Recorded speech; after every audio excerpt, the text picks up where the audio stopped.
Do you remember those sounds? The whistle of bullets cutting through the air, the crash of waves against blood-soaked sand, the labored breathing of young soldiers on that terrible morning at Normandy. Have you ever wondered why Saving Private Ryan made the entire world fall silent? In 1998, when Hollywood was embracing light-hearted stories and spectacular visual effects, Steven Spielberg delivered something entirely different. Saving Private Ryan wasn't just another war film. It was a symphony about sacrifice and humanity during mankind's most brutal moments. It was cinema stripped of romanticism. War presented in all its horrific, chaotic reality. The film earned 5 Academy Awards, including Best Director for Spielberg. The opening D-Day sequence, depicting the Omaha beach landing, was hailed as one of the most authentic combat scenes in cinema history. Veterans who had been there said it brought them back to that day. The sounds, the terror, the chaos, the death. Many couldn't watch it. Others thanked Spielberg for finally showing the world what they had endured. The film sparked a global wave of emotion, making the world see war through different eyes, simultaneously tragic and profoundly human. It reminded us that behind every statistic, every casualty number, were real people, fathers, sons, brothers, who gave everything so others could live free. The cast brought these soldiers to life with remarkable authenticity.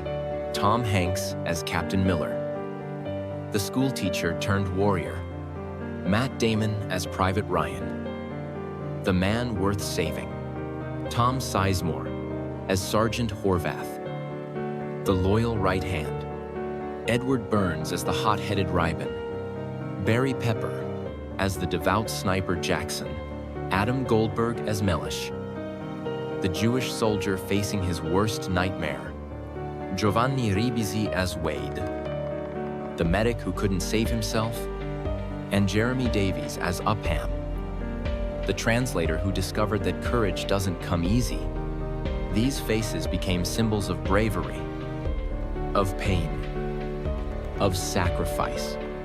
But that was nearly 3 decades ago. Where are they now? What paths have these actors taken since they walked off that blood-soaked beach? Let us begin this journey of memory with the commander who led his squad through hell, Captain John Miller. Do you remember that moment when the middle-aged soldier tried to maintain his composure in the middle of hell on Earth? His hand trembling uncontrollably as the chaos of Omaha Beach raged around him. That single image told us everything about the weight of command, the burden of sending young men to their deaths. Tom Hanks had already won 2 consecutive Best Actor Oscars for Philadelphia and Forrest Gump. When he took on Captain Miller, he was at the absolute peak of his career. America's most beloved actor. Yet he chose to portray not a superhero, but a high school English teacher thrust into unimaginable circumstances, a man who hid his fear behind duty, who questioned the mission even as he carried it out with unwavering dedication. What made Hanks's Miller so unforgettable was his humanity, the trembling hand that revealed his terror, the moment he breaks down after losing men under his command, the quiet admission that every man he kills takes him further from his wife, from his former life, from the person he used to be. Hanks brought a vulnerability to the war film genre that felt revolutionary. This wasn't John Wayne charging fearlessly into battle. This was a real man doing an impossible job because someone had to. The preparation was intense. Hanks and the cast endured a brutal week-long military boot camp led by former Marine Captain Dale Dye. They slept in the rain, ate rations, and experienced a fraction of what real soldiers endured. Hanks later said that week gave him profound respect for what the greatest generation went through, and a determination to honor their sacrifice with authentic performance. Today, at 68, Tom Hanks remains one of Hollywood's most respected figures, He's become more than an actor. He's a cultural institution, a moral compass in an industry often criticized for lacking values. Beyond acting, he's become a successful producer, author, and occasional director. He's written short stories and a novel, collected typewriters, and become an unofficial historian of World War II through his work on productions like Band of Brothers and The Pacific. His marriage to Rita Wilson has endured over 3 decades in an industry where relationships rarely last. He's raised children who've stayed grounded despite Hollywood privilege. He's aged gracefully, accepting character roles that showcase his range rather than clinging desperately to leading man status. In a world of scandal and controversy, Hanks remains almost universally beloved, a rarity in modern celebrity culture. But a commander cannot stand alone without his most loyal companion, Sergeant Horvath. The moment remains etched in memory, Horvath quietly sharing his final words with Miller as his life slipped away. "I just know I wouldn't want to be going up them stairs." Tom Sizemore brought to Horvath a weathered toughness. A man who had seen too much, but kept going because his captain needed him. He was Miller's anchor, the experienced NCO who had earned respect through action rather than rank. Tom Sizemore was a powerful, compelling actor in his prime. Known for intense performances in films like Heat, Natural Born Killers, and Black Hawk Down, he had the kind of raw, masculine energy that made him perfect for military roles. Directors knew they could count on Sizemore to bring authenticity and grit to any part of his. Horvath was the beating heart of Miller's squad, dependable, unshakable. The kind of sergeant every officer prays for. The expectations for Sizemore's career after Saving Private Ryan were enormous. He seemed poised to become one of Hollywood's most reliable character actors, the guy who elevated every scene he appeared in. But life had other plans. Sizemore's personal struggles became increasingly public and destructive. Battles with addiction led to legal troubles, damaged relationships, and a career that never reached the heights his talent deserved. There were arrests, rehab stints, reality TV appearances that seemed desperate rather than redemptive. The industry that once courted him became wary, then distant. Yet through it all, Sizemore kept working. He appeared in dozens of lower-budget films, direct-to-video releases, projects that wouldn't win awards but kept him employed. Those who worked with him in those years spoke of a man still trying, still battling his demons, still possessing that undeniable screen presence even when the material wasn't worthy of it. In March 2023, Tom Sizemore passed away at age 61 following a brain aneurysm. His death prompted an outpouring of memories from colleagues who remembered his talent, his struggles, and the man he might have been without addiction's grip. Watching Horvath's death scene now carries added poignancy. A great actor who, like his character, left us too soon. And amid the flying bullets, beside them was Reiben, the young, hot-headed soldier, overflowing with emotion. The scene captures it perfectly. Reiben arguing about the mission to save one man. "We're going to find him and bring him home. Right? That's what we're doing?"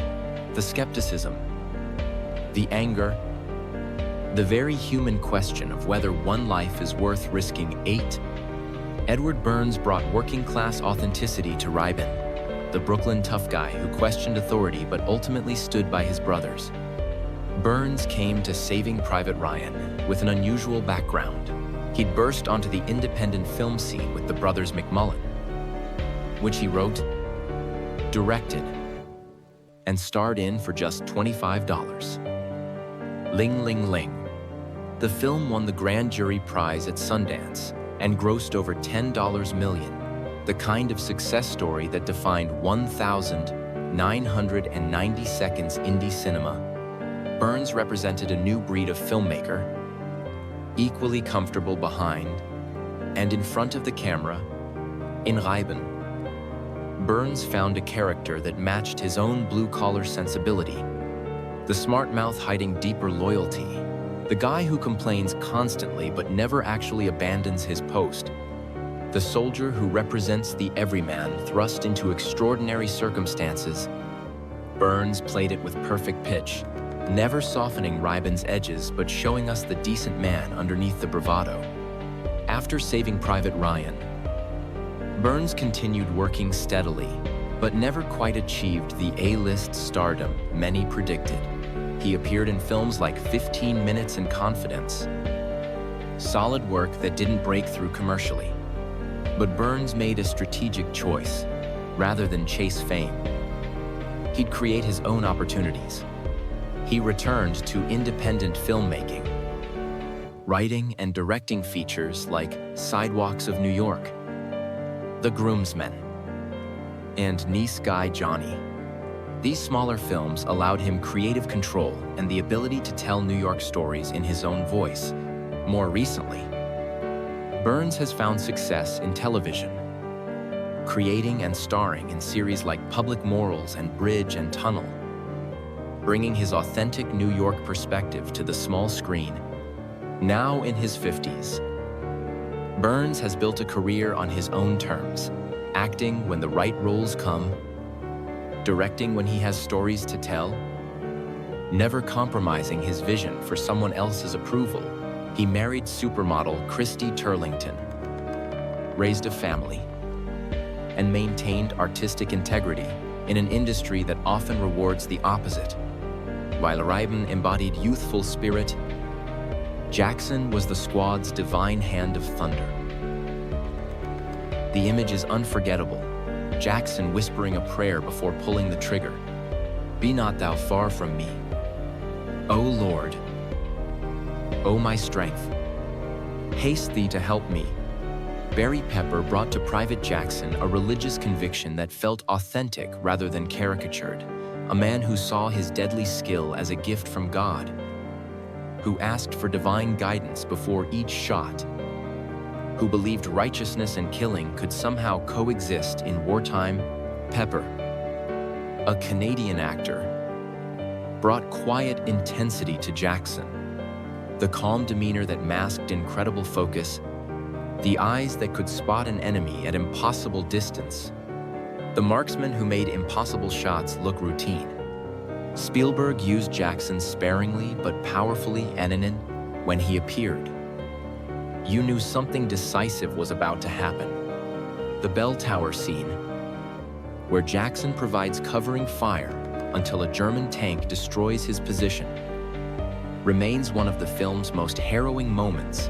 Pepper played it with serene acceptance. Jackson meeting death while continuing to pray, faithful to the end.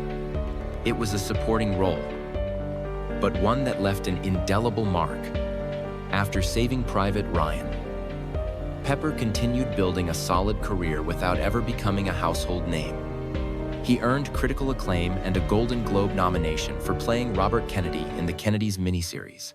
He joined major franchises like the Maze Runner trilogy and appeared in films ranging from True Grit to Crawl. He worked with prestigious directors like the Coen brothers and showed remarkable range, equally convincing as heroes, villains, or complex characters in between. Pepper has made peace with being a character actor rather than a leading man. In interviews, he speaks thoughtfully about craft, about choosing interesting roles over fame, about the satisfaction of consistent work over fleeting stardom. He's maintained privacy about his personal life, focusing attention on his work rather than his celebrity. Now in his 50s, Pepper continues working steadily. The kind of actor whose presence elevates any project. He's proven that you don't need to be a household name to have a successful, fulfilling career, that respect from peers and consistent quality work matter more than tabloid coverage. But amid the gunfire, No one could forget Melech, the Jewish soldier facing war's most tragic moment. The scene remains almost unwatchable. The hand-to-hand combat in the ruined house. Melech struggling desperately against the German soldier, pleading in English and then in Yiddish as the knife slowly descends. It's one of cinema's most brutal death scenes, not because of graphic violence, but because of its intimate horror.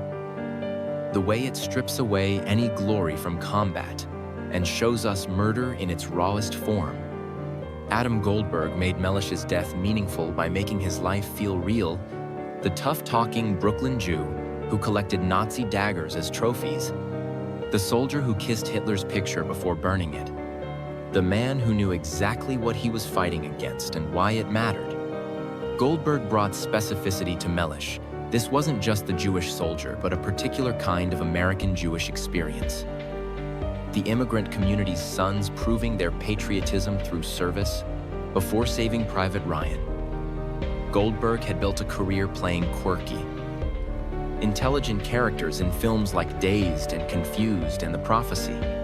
He had a distinctive look and energy that made him memorable even in small roles. Melech gave him his biggest platform, a chance to show dramatic range alongside comedy. After Saving Private Ryan, Goldberg continued acting but increasingly moved behind the camera. He directed music videos, short films, and eventually features. His directorial work showed the same intelligence and unconventional approach he brought to acting. Projects like I Love Your Work and Running with the Bulls that prioritized character and atmosphere over conventional narrative. Goldberg has also become known for his music, releasing albums that showcase yet another creative outlet. He's remained active in independent film, choosing projects based on artistic merit rather than commercial potential. He's worked consistently in television, appearing in series like Entourage, The Jim Gaffigan Show, and The Equalizer. Now in his 50s, Goldberg represents the multi-hyphenate artist, actor, director, musician who refuses to be confined to a single role. He's maintained creative freedom by never relying solely on acting, building a career that allows for artistic exploration across multiple mediums. When comrades fell, the squad could only hope for the medic's hands, Wade. The moment breaks your heart. Wade dying, calling for his mother, telling his squad mates about her and how she'll never know how he died. Giovanni Ribisi made Wade's death devastatingly human, not a hero's sacrifice, but a young man terrified of leaving his mother alone. Begging for morphine to ease the pain, reduced to the most primal need for maternal comfort, Ribisi brought gentle soul to Wade, the medic who tried to save everyone, who carried extra medical supplies, who seemed genuinely pained by every wounded man he couldn't help. Wade represented medicine's helplessness in war. All the skill in the world can't stop a bullet, can't undo catastrophic damage. I can't save someone when they're simply too far from a hospital. Before Saving Private Ryan, Ribisi had appeared in numerous films and TV shows, including a memorable guest arc on Friends as Phoebe's brother Frank Jr. He had already shown impressive range, comedy, drama, quirky characters, intense roles. Wade demonstrated his ability to anchor emotional weight, to make an audience care deeply about a character with limited screen time. After the film, Ribisi's career flourished. He joined the cast of James Cameron's Avatar, playing the conflicted corporate administrator Parker Selfridge. He delivered brilliant work in Public Enemies, Contraband, and A Million Ways to Die in the West. He's balanced blockbusters with independent films, big-budget productions with intimate character studies. Ribisi also developed a successful television career, starring in Amazon's Sneaky Pete as a con man assuming someone else's identity. a role that let him showcase both dramatic chops and dark comedy. The series ran for 3 seasons and earned critical praise, proving Reiben could carry a show as the lead. Now, in his late 40s, Reiben continues working consistently across film and television. He's built a career on versatility and commitment, inhabiting each character fully, whether the role is large or small, mainstream or independent. But in war, sometimes kindness becomes weakness, like the young soldier Upham. The image haunts viewers, Upham frozen on the stairs, trembling, unable to pull the trigger as his comrades fight and die just feet away. Jeremy Davies made Upham one of cinema's most controversial characters, the interpreter who wasn't supposed to see combat, thrust into situations where his intellectual approach to war proved catastrophically inadequate. Upham represents every person who wonders how they'd react in combat, who hopes they'd be brave but fears they'd freeze. Davies played him with painful authenticity, for the terror so overwhelming it paralyzes, the guilt that follows cowardice, the rage that comes too late. Audiences despised Upham for his weakness, yet Davies made him undeniably human. Who among us knows for certain we wouldn't freeze in that situation? The character arc was devastating. Upham begins as an idealist, quoting Emerson and believing in the nobility of war. He advocates mercy for a captured German soldier. By film's end, he's executing that same German in cold blood, too late for it to matter. Transformed by trauma into something harder and emptier than the men who died still believing in something. Davies brought unusual physicality to Upham, the way he moved differently from the soldiers, the intellectual's awkwardness with weapons, the body language of someone fundamentally out of place. It was a performance that required courage, knowing audiences would hate the character while recognizing the truth in his fear. Before Ryan, Davies had impressed in films like Spanking the Monkey and Going All the Way. After, he became a sought-after character actor, appearing in Solaris, Rescue Dawn, and Terrence Malick's The Tree of Life. He earned an Emmy for his unsettling performance in Justified and became a regular in prestige television, appearing in Lost, Hannibal, and Twin Peaks: The Return. Davies has built a career playing intense, often troubled characters, bringing intellectual precision and emotional depth to every role. He's remained selective about projects, preferring quality and challenge over quantity and commercial success. Now in his 50s, Davies continues working steadily in film and television, maintaining privacy about his personal life while letting his performances speak for themselves. He's proven that playing the coward can require as much bravery as playing the hero. And finally, the man they came to save, Private James Ryan. The image provides perfect symmetry. The elderly Ryan standing at Captain Miller's grave, tears streaming down his weathered face, asking his wife if he's lived a good life, if he's earned the sacrifice made for him. Matt Damon bookended Saving Private Ryan with those scenes, the confused young paratrooper who couldn't understand why strangers were dying for him, and the old man still wrestling with survivor's guilt decades later. Damon was only 27 when Saving Private Ryan was filmed, riding high on his breakthrough success with Good Will Hunting, which he'd co-written with Ben Affleck and won an Oscar for Best Original Screenplay. He could have chosen any role in Hollywood. That he chose to work with Spielberg, to play a character who appears relatively late in the film and isn't even the protagonist, showed wisdom beyond his years. What Damon brought to Ryan was earnest decency. The farm boy turned paratrooper who'd already seen brothers killed before Miller's squad even found him. The scene where Ryan recounts his last memory of his brothers, all of them laughing about a girl back home, showed Damon's gift for finding the human moment within the war epic.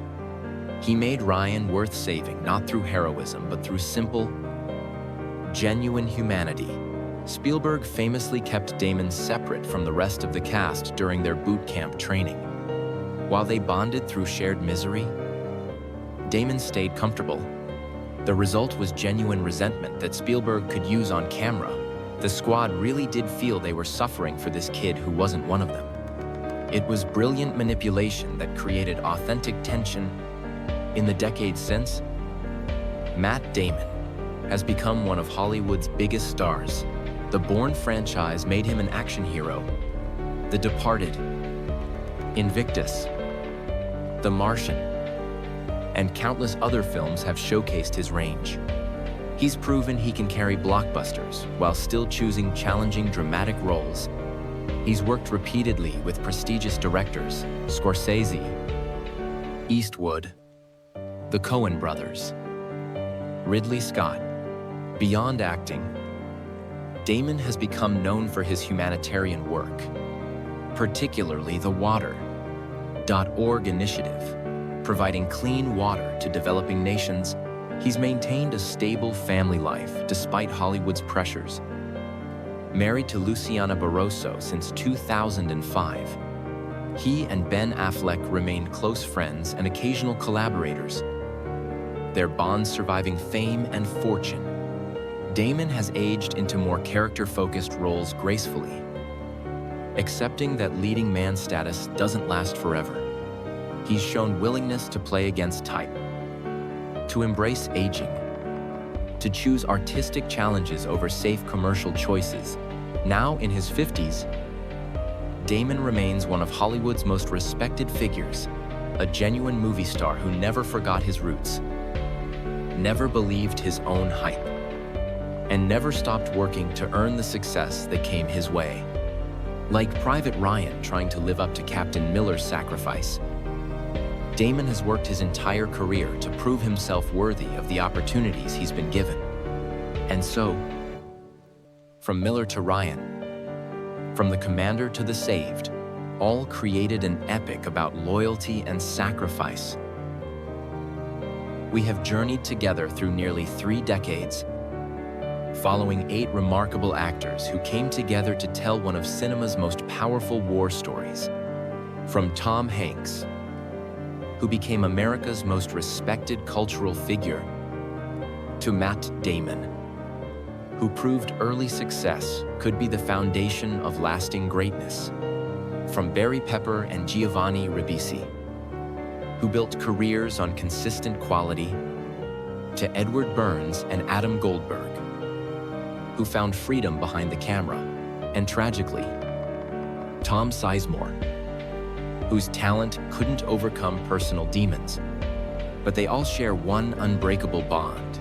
They were part of something transcendent. Saving Private Ryan wasn't just a successful film. It was a cultural moment that changed how we think about war, sacrifice, and freedom's cost. Spielberg and his cast created something veterans recognized as truth, historians praised as authentic, and audiences experienced as visceral reality. The images remain unforgettable. Miller's trembling hand on Omaha Beach, the medic calling for his mother, the sniper praying in his bell tower, the coward frozen on the stairs, the old man at the grave asking if he'd earned the right to live. These moments transcend cinema and become part of our collective understanding of what war truly means. The film reminded us that the greatest generation wasn't superhuman. They were ordinary people who did extraordinary things when history demanded it. School teachers and farmers, brothers and sons, men terrified but fighting anyway, dying far from home so others could live free. The actors who portrayed these soldiers carried profound responsibility to honor real sacrifice, to show truth rather than glory. They succeeded beyond measure. The film's final question haunts us still. Earn this. Those 2 words. Miller's dying command to Ryan, echo across decades. They ask not just Ryan, but all of us. Are we worthy of what was sacrificed? Have we built a world deserving of what they gave? These aren't just questions for Private Ryan or for the actors who portrayed these soldiers. They're questions for all of us. For every generation that follows. For everyone who benefits from sacrifices made by people we'll never meet. Whether their subsequent careers brought continued glory or quiet satisfaction. Whether they're still working or have passed on. Whether they're household names or respected character actors, they remain forever part of something larger than themselves. They helped tell a story that needed telling. Honored sacrifices, deserving remembrance, and created art, serving a purpose beyond entertainment. Time may take away the spotlight. Battlefields may fade into memory, but courage, sacrifice, and these unforgettable faces remain forever part of cinematic memory that cannot fade. Earn this. 2 words that define not just a film, but a responsibility we all carry.